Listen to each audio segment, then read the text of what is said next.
Hey you should like and subscribe if you enjoy this video. Don't do it just because I said so. Do it because you love it.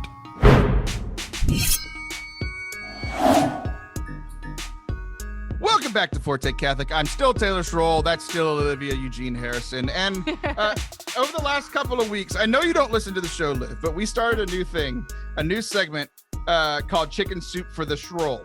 Did you see this anywhere? Yeah, I did actually. Yeah. Okay. So my thought was, it's like, hey, I'm going to do this segment for 3 weeks in a row with like once with each of all of my co-hosts, and then we'll move on. We'll just kind of randomly bring it back. And then I was like, no, I don't want to do it with Liv. So we're going to do another new segment, though. Is that true? 100% true. 100% true. 100% true. We already did our stories segment earlier. We shared our stories in the Wow. All right, I'm over it. Go ahead. Now what? So here's the thing.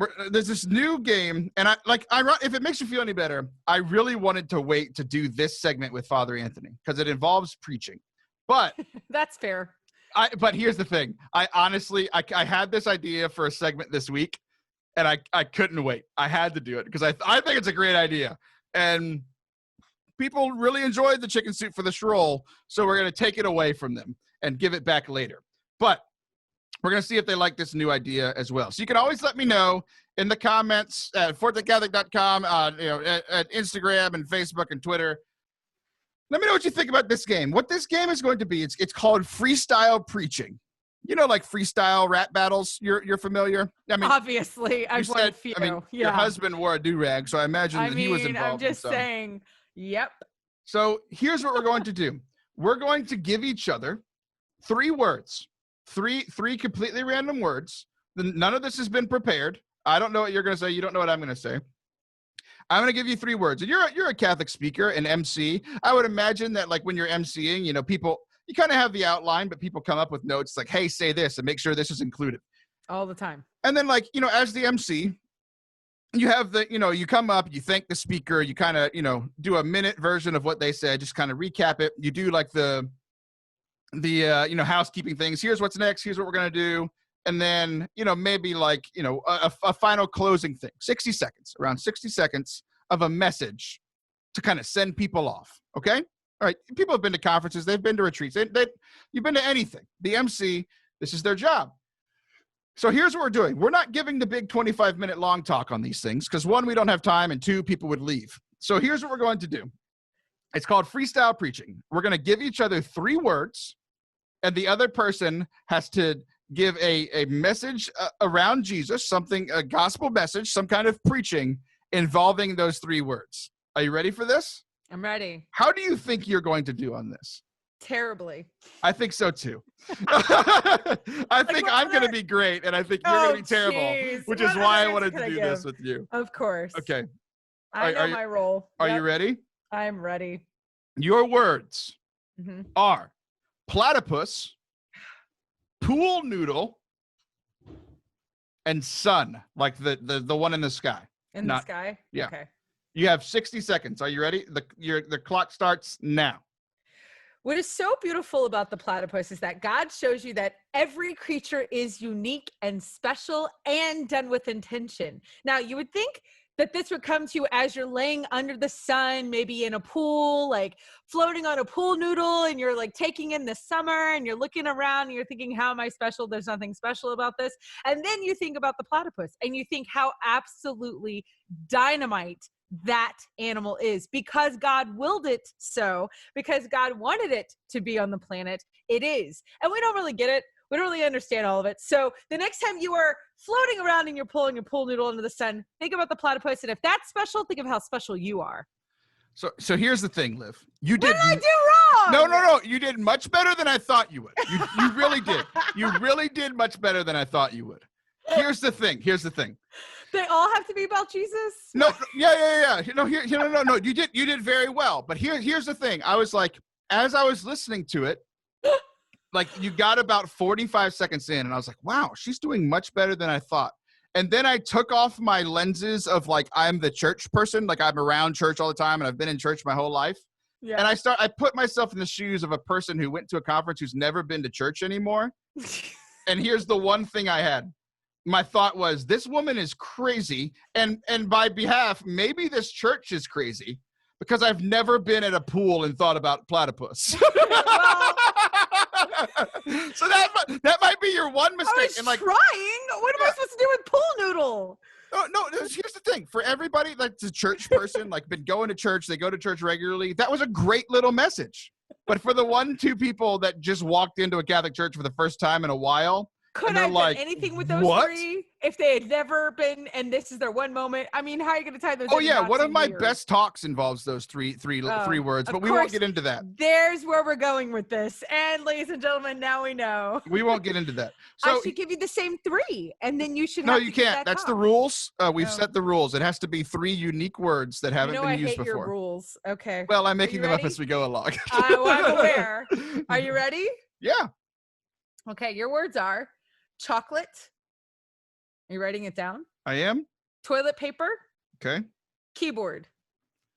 Now, I'm already mad at you. I told you my tummy hurt and you have to pull out toilet paper. I see how it is. Well, that was an homage to COVID.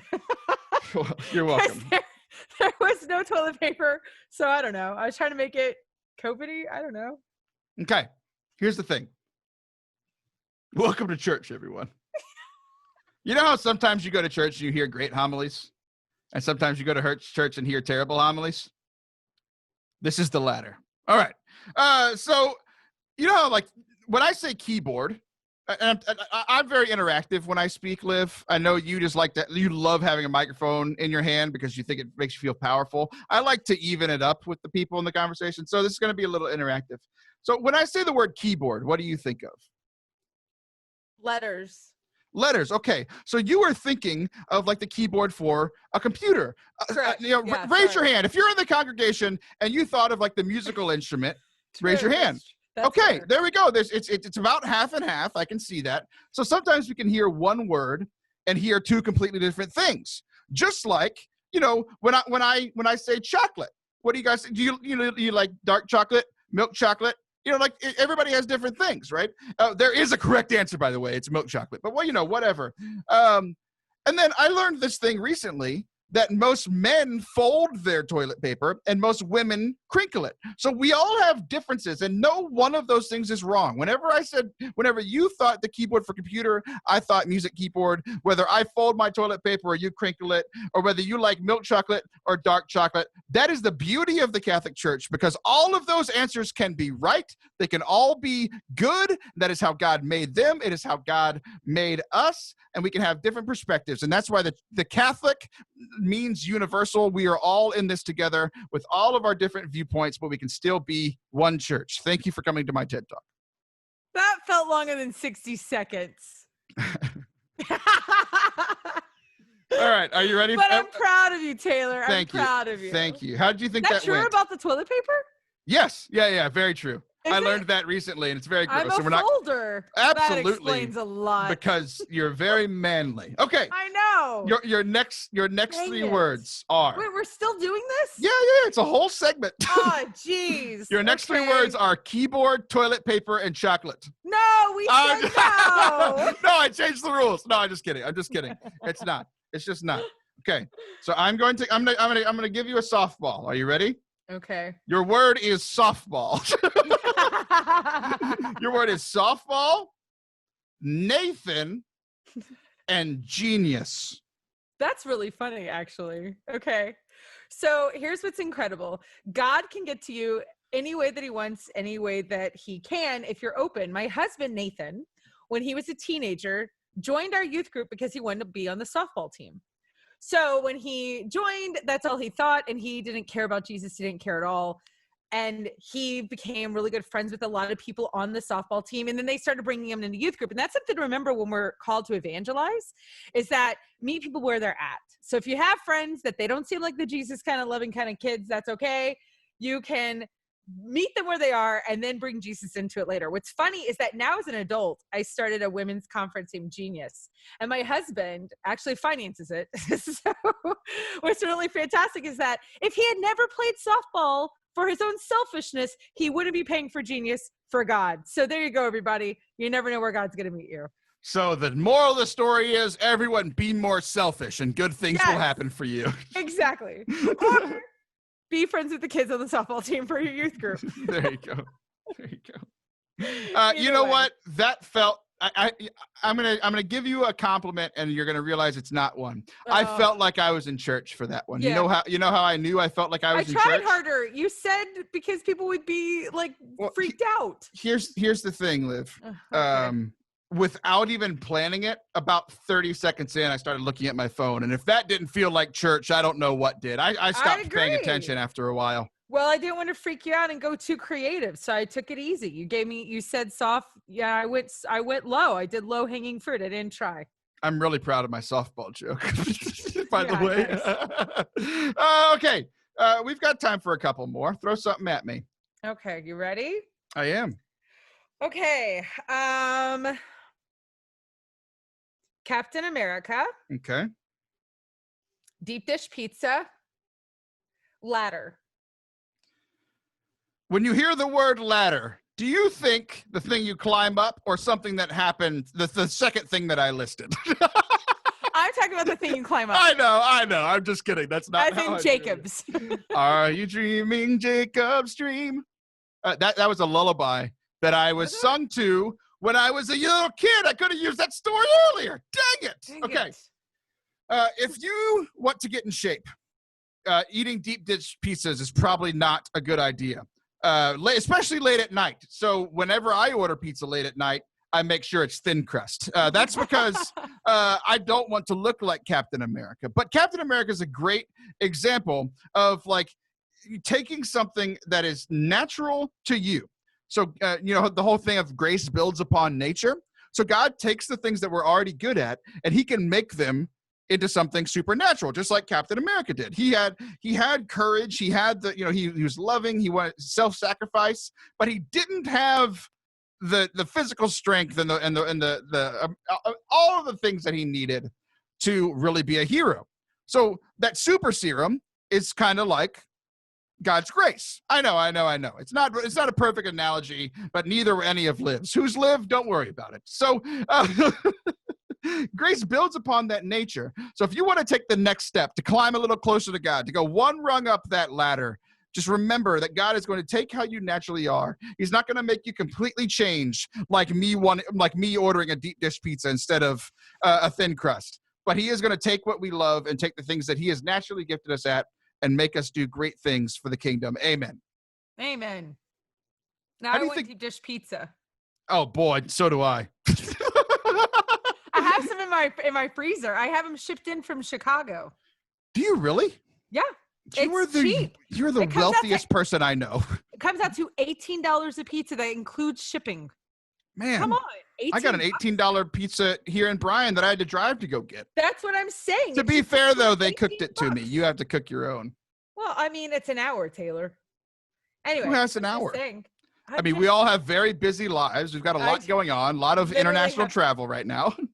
I have nothing to do until you need me to do this show again. So this is it. I give your life meaning. You do. All right. Sad. All right. You know how Anchorman is my favorite movie of all time? Yes. You know the moment where it's like, yeah, exactly that moment where like, Brick, are you just picking things out of the room? Yes. So when I actually go and speak, and I'm sure you do the same thing, it's like, I have my things that I'm kind of planned to say, but somebody will say something, somebody will do something, I'll notice something in the room and I'll point it out, right? So here's what I want you to do. I want you to, here's what I have here in my room, and I'm going to show the people watching on YouTube. If you're not subscribed on YouTube yet, youtube.com/Forte Catholic. I have some staples that I use to put all the soundproofing up. Okay. I have an iPad. Like real staples. Yeah, real staples. I have an iPad and I have tea tree oil to make me feel better. It's an essential oil that, boy, I didn't realize how much of essential oils my wife owned until I went looking for this tea tree oil, but that's a whole nother thing. Okay. So tea tree oil, staples, and an iPad. That's mine? Yep. Okay. So it's interesting in the Bible how we see there's certain things that we connect with that you see God use over and over again. And in the Catholic Church, we use sacramentals. We'll see things come up over and over again. We have water, we have oil, we have land. You know, we can see that. Did you say land?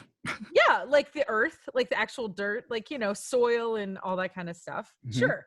So like we see God use these things and we use them. We know that, for instance, tea tree oil, we don't maybe know what it actually is supposed to do, but a lot of us use it for like our hygiene and making us feel better. I used to have a shampoo that had tea tree oil in it. But I used to have hair. Yeah, you would have to use it. But when we think about other things and what they're supposed to be used for, you know, you get in the argument about, let's say, a gun or a hammer. Things are, you know, people are like, oh, a gun only uses to kill. And people are like, that's because you're using it wrong. Or a hammer is only used to do certain things. Well, that's because you're using it wrong. There's other things on the planet that do a lot of different jobs. For instance, my friend Taylor the other day was telling me that he was using staples in his soundproof booth because he's a really famous, amazing radio show host and podcaster. Do you lie this often whenever you're at church events? I do. He needs these really thick staples. And for me, I don't need those. I don't need them at all. Taylor also has things like an iPad. He has like equipment in this soundproof room. He has all these things. He also, you know, his wife is really into oil. So if I needed tea tree oil, I probably could get it from Taylor. Here's the thing. He has all these tools because God is asking him to do something that maybe he's necessarily not asking me. So why do I not have these items? Because that's where my journey is going. So the second we start comparing ourselves to other people is when we get into trouble. And there we go. That's why I don't compare myself to Taylor Schroll. That is the most rambly thing I've ever heard. I'm just picturing you. I'm trying to give you something more rambly. I'm trying to picture you at your conference and people just looking at you like, what?